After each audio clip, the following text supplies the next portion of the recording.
Bonjour mes amis, bien,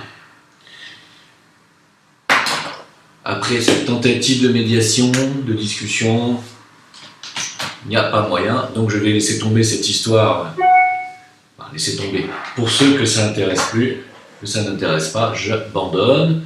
J'ai essayé cette médiation avec les personnes qui ne sont pas d'accord avec nos discours, et puis je me suis aperçu dans des commentaires qu'on m'a fait récemment. Je vais juste vous en lire 2 secondes et après je vous parlerai d'un autre sujet parce qu'on ne va pas perdre trop de temps là-dessus non plus. Par rapport à, vous savez, les pouces rouges, les détracteurs, la blérosphère, voilà ce qu'on m'a écrit. On a écrit, donc c'est Anti-Conspiration qui écrit on a un comité de visionnage, on télécharge vos vidéos, on ne les regarde pas, donc on les regarde hors ligne, donc vous n'avez aucune vue, elles ne sont pas comptabilisées de notre part, on les télécharge et on a un comité de visionnage car nous on ne va pas se passer toutes vos vidéos de merde non plus, faut pas déconner. Voilà ce qu'il a écrit texto, car dit-il c'est pas bon pour la santé mentale. Voilà. Donc ils ont un comité de visionnage, ils sont très organisés et ils téléchargent les vidéos, donc tout à fait de manière, j'ai presque jusqu'à dire irrégulière, hein. Et donc ils décident ensuite de censurer, de mettre des pouces rouges. Donc ce sont bien, ils sont organisés et à mon avis, la plupart ce sont des gamins qui sont manipulés par quelque chose qui est derrière et qui viennent plus haut. Hein, voilà ce que moi je pense maintenant en finalité. Alors discuter avec eux dans une certaine mesure, je veux bien. Mais à partir du moment où c'est une organisation cachée qui travaille en fait en réalité pour le système, vous vous notez bien que c'est terminé. Mais au moins, si vous voulez, j'ai tenté cette médiation parce que j'ai voulu en savoir plus et j'ai voulu les forcer à se révéler au grand jour. Et avec ce que je viens de lire là, dans les commentaires aujourd'hui sur ma vidéo, la dernière que j'ai faite, hein, c'est la vidéo dialogue avec nos détracteurs, compte rendu, etc. La dernière, celle du 9 janvier 2018. Donc le commentaire de Anti-Conspiration, donc il nous dit ça. Donc voilà, donc maintenant je sais à qui j'ai affaire, je sais qui vous êtes un collectif organisé, certainement payé par le système, certainement payé par les 10 000 agents que Google a recrutés pour essayer de faire le tri dans toutes les vidéos YouTube. Alors j'ai appris que la majorité des annonceurs, c'est-à-dire ceux qui payent, vous savez, les youtubeurs, ceux qui font des publicités et qui payent, se sont retirés de YouTube. Donc parce qu'ils ils se sont fait tirer l'oreille parce qu'ils financent, ils monétisent. Vous savez qu'il suffit de demander si vous voulez que vos vidéos soient monétisées, c'est-à-dire si vous voulez que les publicités apparaissent sur vos vidéos, vous le demandez. Moi je l'ai demandé, hein, vous l'avez remarqué depuis 1 an à peu près. Je recevais régulièrement chaque mois environ 80 € sur l'ensemble des vidéos. C'est pas énorme, de l'argent que je mettais de côté. Bon. Là, depuis 1 mois, ça a divisé par 3. Donc je me suis demandé ce qui s'est passé, parce que j'ai fait 3 fois plus de vidéos. Et en fait, il s'avère que les annonceurs, les publicitaires se retirent, parce qu'ils se sont fait tirer l'oreille, puisqu'il y avait aussi des vidéos de Daesh qui circulaient avec la monétisation. C'est-à-dire que les annonceurs, évidemment, donnaient de l'argent publicitaire à des vidéos qui faisaient l'apologie de Daesh. Donc je pense que ça a bien servi le système en disant, bon, à partir de maintenant, on va condamner les annonceurs qui donnent de l'argent à Daesh. Vous avez compris les raccourcis. Et donc, qu'est-ce qu'on fait ? On va aussi sanctionner tous les youtubeurs qui ne parlent pas de la version officielle des choses et qui ne vont pas dans le sens du système, c'est-à-dire toute la sphère complotiste dont je fais partie. Et donc, ils ont commencé à dire, voilà, on va aussi regarder de très près qui monétise quoi, et donc toutes les vidéos dans mon genre vont être systématiquement retirées de la monétisation. Et voilà comment petit à petit, tous les youtubeurs dans mon genre vont se retirer de YouTube. Et voilà comment YouTube va finalement terminer par soit fermer boutique, soit ne plus être qu'un média de propagande du système pour ceux qui sont dans la pensée unique. Donc voilà comment aussi ce petit gang des pouces rouges, même peut-être sans le savoir, sont manipulés par tout ce qu'il y a derrière. Et voilà comment cette blérosphère, hein, qui mérite bien son nom, finalement se retrouve à être le dindon de la farce et va se retrouver à poil sur un YouTube insipide où ils pourront se congratuler entre eux de se partager des informations soi-disant straight news ou good news, hein, puisque les fake news vont partir ailleurs, hein, c'est-à-dire tous les alerteurs. Et bon, moi, comme j'ai pas fait ça pour l'argent, je ne fais pas mes vidéos pour l'argent, je vais continuer, même non monétisé, tant qu'ils ne fermeront pas mon compte YouTube, je continuerai ici. Mais n'oubliez pas que toutes mes vidéos sont aussi sur Dailymotion, sont aussi sur Rutube, que sur Dailymotion elles sont monétisées, donc pour l'instant elles ne se sont pas retirées de Dailymotion, donc si vous voulez contribuer un peu à ce que je gagne un peu d'argent avec ça, parce que j'en fais des choses utiles, venez voir plutôt mes vidéos sur Dailymotion. Hein, et puis voilà, donc voilà. Donc je tenais à dire que beaucoup de personnes m'ont dit tu perds trop de temps, Jim, tu perds beaucoup trop de temps, tu devrais faire comme le sage, tu devrais ne rien dire et ne pas faire attention à eux. Alors d'abord je tiens quand même à dire que je suis mon intuition, d'accord? Donc il faut bien comprendre que si j'ai fait ça, c'est parce qu'il y avait quelque chose derrière où on me disait vas-y creuse. Hein, c'est pas une histoire d'ego. Moi, qu'est-ce que j'ai à gagner au niveau de l'ego de vouloir parler avec des gens qui m'insultent, qui m'en mettent plein la tronche? C'est plutôt du masochisme. À la limite, traitez-moi de maso, mais certainement pas d'avoir un ego surdimensionné en voulant parler avec des gens qui ne nous respectent pas, ils nous crachent sur la figure. Hein. Je leur ai laissé une tribune, ils n'en ont pas voulu. C'est pas une histoire de perte d'énergie. Comprenez bien que je ne perds pas d'énergie. Tout ce que je fais, c'est parce que je suis guidé. Comprenez bien ça. Voilà. Donc, j'ai été guidé, on m'a dit fais-le. Je l'ai fait, non, je comprends pourquoi. Je viens de démasquer ce gang, je viens de démasquer ce qu'il y a derrière. Ils ont un comité de visionnage, et derrière, il y a effectivement toute une machinerie qui est en train de se mettre en place pour la censure globale. Et là où moi, je monte un peu dans les tours, c'est que je ne comprends pas que vous, tout le monde, ne compreniez pas l'importance de ce qui est en train de se passer. C'est hyper important. Que l'on censure Internet, c'est hyper important. Et surtout, il n'y a qu'en France qu'on voit ça. Probablement en Belgique. Hein. En Belgique, comme je le dis, ils sont à la porte du Mordor. Hein, la Belgique, c'est Minas Tirith. Pour ceux qui connaissent les Seigneurs des Anneaux, c'est vraiment, ils sont juste, il y a le Mordor et derrière, il y a la Belgique. Hein. C'est-à-dire, le Mordor, vous aurez compris, c'est l'Assemblée européenne. Hein.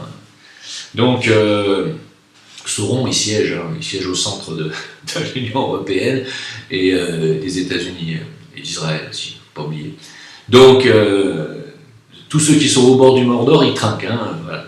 Donc, la France est aujourd'hui aussi le siège même d'un satanisme qui est en train de gagner du terrain. Macron en est son magnifique représentant, son gouvernement aussi. Vous avez toujours l'impression, parce que je vois qu'il y a encore des gens qui disent ah, il est formidable ce Macron, il est partout.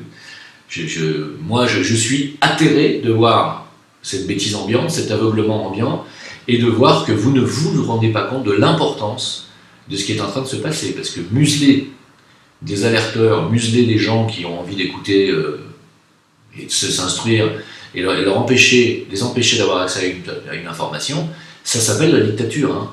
C'est très grave ce qui est en train de se passer. Alors, j'avais déjà pressenti que ça allait venir, hein. J'en ai déjà parlé il y a longtemps dans les vidéos sur YouTube. On a muselé un humoriste, hein, je reviens toujours à Dieudonné, hein, qui pour moi est vraiment il est le fer de lance, je veux dire, il est à l'avant, hein, je veux dire, il en a pris plein la gueule pour nous, c'est un éclaireur, hein, je veux dire, quand on voit ce qu'ils lui ont fait, ils vont nous faire pareil, hein, faut pas rêver. Je veux dire, si on commence à attaquer le système comme lui l'a attaqué en 2004, et quand je dis qu'il a attaqué le système, il a quoi? Il a tout simplement prononcé le mot américano-sioniste à la télévision chez Fogiel. Regardez le sketch, hein. Vous avez le début de l'émission chez Fogiel, tout le monde rigole au moindre mot qu'il prononce, tout le monde le considère comme un dieu, et à la fin du sketch, le lendemain, il est viré de la télé définitivement. Bon, il ne faut pas chercher plus loin, hein. Il n'a rien fait de mal, il n'a jamais été antisémite, hein. Il a simplement dit « Venez rejoindre l'axe américano-sioniste ». Ben, en se faisant passer pour un terroriste israélien. Bon, c'était provocateur, mais c'était un sketch, d'accord? Donc, quand on voit ce qu'ils lui ont fait, vous vous doutez bien que derrière, nous on va pas faire le poids. Si demain moi on me met en procès parce que j'ai dit qu'il y avait un axe américano-sioniste et qu'on me demande 100 000 euros, j'ai plus qu'à faire 6 ans de prison. Hein. Je ne vais pas lutter, je ne vais pas les payer les 6 millions d'euros. Donc, ce système fait ce qu'il veut, ce système muselle les gens, ce système composé de milliardaires achète les médias, achète Internet, et donc fatalement après ils en font ce qu'ils veulent, et vous ne voyez pas l'importance qui se joue derrière tout ça. Ce qui se joue derrière tout ça, c'est la censure, c'est la dictature, et donc on est en train de préparer votre futur proche mise en esclavage. Et quand on me dit tu joues sur les peurs, ben, si vous n'avez pas peur de ce qui est en train de se passer en ce moment, c'est que vous n'êtes pas normal. Ou alors vous avez un plan pour vous échapper sur une autre planète, ou éventuellement ailleurs sur Terre, où il y a encore un peu de liberté. Mais c'est pas normal de ne pas avoir peur de ce qui se passe maintenant. Avoir peur de la dictature, c'est tout à fait normal. Moi, personnellement, ça me ferait peur d'habiter en dictature. Pourtant, je suis le premier à dire qu'il faut travailler sur ces peurs, mais bosser, travailler, vivre en dictature, je ferai tout ce qui est en mon pouvoir pour essayer d'y échapper. D'accord ? Donc, ce fameux gouvernement Macron, bah, ils passent des mesures extraordinaires. Donc, la loi anti-fake news, donc, en fait, anti-fake news, anti-fake, en fait, anti-tout ce qui n'est pas version officielle, vous avez compris. Ça n'a rien à voir avec les fake news. Ils veulent encourager le vrai journalisme. Vous avez compris que c'est exactement l'inverse qui va se passer. Donc ils font tellement de belles mesures qu'il y a une augmentation de pratiquement 7% du gaz en France. Quand on voit que les retraités arrivent déjà à peine à payer leurs taxes d'habitation et leurs taxes foncières, pour tous les propriétaires ça va morfler grave, voilà, sachez-le. Alors, la limitation de vitesse à 80 à l'heure, c'est pour augmenter de 350% la rentabilité des radars. Hein. Ne rêvez pas, hein. C'est pas pour votre sécurité du tout. Hein. La sécurité routière, c'est à la formation que ça se joue, c'est-à-dire à l'éducation routière. C'est-à-dire quand on vous apprend à conduire. Si on veut arrêter qu'il y ait des morts dans ce pays, il faut apprendre aux gens à conduire. C'est pas compliqué. Voilà. Moi, je vis dans un pays où ça conduit extrêmement mal et il y a 10 fois plus d'accidents qu'en France, pour le même parc automobile. Donc, c'est la conduite qui compte, c'est la formation. Hein. C'est pas en limitant la vitesse même à 60 à l'heure, il y aura toujours des neuneux qui viendront vous couper la route par la gauche ou la droite quand il faut pas, ou qui viendront en sens inverse. Hein. Si on n'apprend pas aux gens à conduire correctement, il y aura toujours des morts dans ce pays. Il faut former les gens à conduire dans des situations de danger et à leur donner les bons réflexes quand ça va arriver. Certainement pas leur dire, vous avez des nouvelles voitures avec des nouvelles technologies extraordinaires maintenant, la voiture Tesla, sans carburant fossile, qui peut rouler à 280 km/h et accélérer de 0 à 100 en 3 secondes, mais vous n'avez pas le droit de dépasser le 80. Ah non, ça c'est le progrès. Ouais, donc je comprends bien pourquoi je suis parti de ce pays à 10 ans, j'ai eu le nez creux, comme on dit. Voilà, donc vous me demandez ce que je pense de la robotique, de la robotisation. La robotisation va remplacer de nombreux secteurs d'activité et heureusement. Alors ça a déjà été le cas au 19e siècle, pendant la grande ère d'industrialisation, et heureusement que les machines ont remplacé les humains dans pas mal de tâches.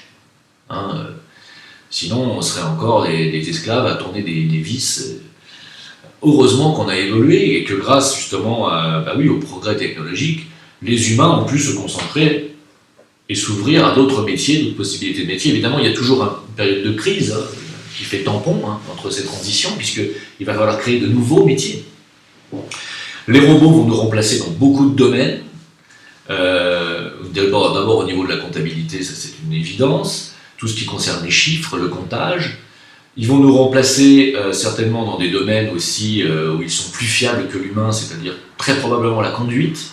Je ne serais pas étonné qu'on commence à avoir des véhicules qui fonctionnent automatiquement bientôt, où on retire même toute capacité de conduire soi-même en manuel, dans un avenir pas très lointain.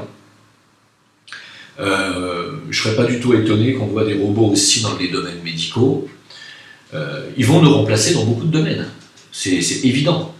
Mais il y a un domaine dans lequel ils ne nous remplaceront jamais, c'est le domaine de la créativité. Tout ce qui fait appel à notre imaginaire et à notre génie créatif. Ça, ils ne pourront jamais nous remplacer.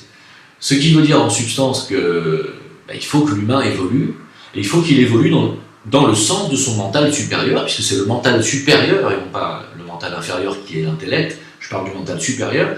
C'est dans le domaine du mental supérieur que l'être humain est excellent et il ne sera jamais détrôné par des machines. Et c'est ce mental supérieur qui lui permet d'être créatif et créateur et de créer et d'imaginer des choses. Une machine ne pourra pas imaginer. Hein. Ça n'existe pas. L'imagination créatrice fait vraiment partie des plus grandes cartes que l'être humain possède en lui. Hein.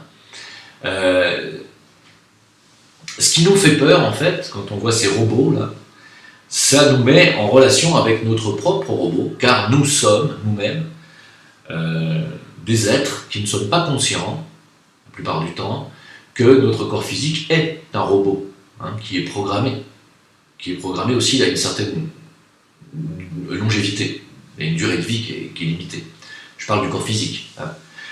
En fait, en réalité, nous sommes une succession de corps empilés les uns dans les autres. Hein. Notre conscience est à l'intérieur de ces corps, et quand notre conscience désire vivre une expérience sur un plan particulier, elle se construit un corps qui peut se mouvoir sur ce plan. Notre corps physique correspond au plan physique, je me répète, et il a besoin, ce corps physique, pour être alimenté en énergie, de nourriture, et il a besoin aussi d'énergie vitale, hein, pour être vitalisé par l'aspect vie, justement. Il est vitalisé de plusieurs façons, notre corps physique. Mais il est vitalisé par le corps vital. Donc, le corps vital, vous savez, fait partie du corps éthérique. Hein.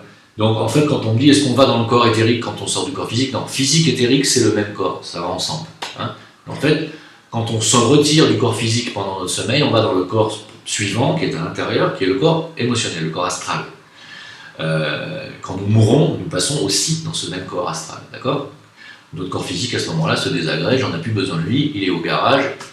Pendant la nuit, il est au garage, il se régénère, mais quand on meurt, il est à la casse et il va se désagréger parce qu'on n'a plus besoin de lui et qu'il est maintenant désormais obsolète. Voilà. Et donc, vous ne vous rendez pas compte, la plupart du temps dans la journée, que vous fonctionnez de manière automatique. Vous êtes un automate. Quand vous conduisez, vous n'avez pas conscience que vous passez de vitesse, que vous embrayez, que vous freinez. Vous ne le faites pas consciemment. C'est quelque chose que vous avez programmé à faire, parce que vous l'avez répété des centaines de fois, et que c'est devenu automatique. Pareil pour toutes les tâches que vous faites la plupart du temps. Les gens ne se rendent pas compte qu'ils font des choses automatiquement, parce qu'ils se programment.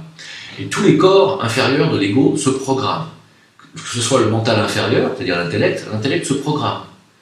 J'ai déjà expliqué, j'ai fait une vidéo sur les gens qui étaient programmés mentalement, c'est pour ça qu'ils n'arrivent pas à voir au-delà, parce qu'on les a programmés à fonctionner d'une certaine façon, et en général, ce sont des gens qui fonctionnent avec l'hémisphère gauche et qui sont très cartésiens. Ces gens-là sont extrêmement programmables. C'est pas toujours le cas des autres, qui sont plus ouverts sur justement ce qui n'est pas tangible. Hein. Par contre, l'émotionnel est complètement programmable. L'émotionnel ne fonctionne qu'avec les désirs et les peurs. On peut programmer ses peurs et on peut programmer ses désirs à devenir même des habitudes de vie.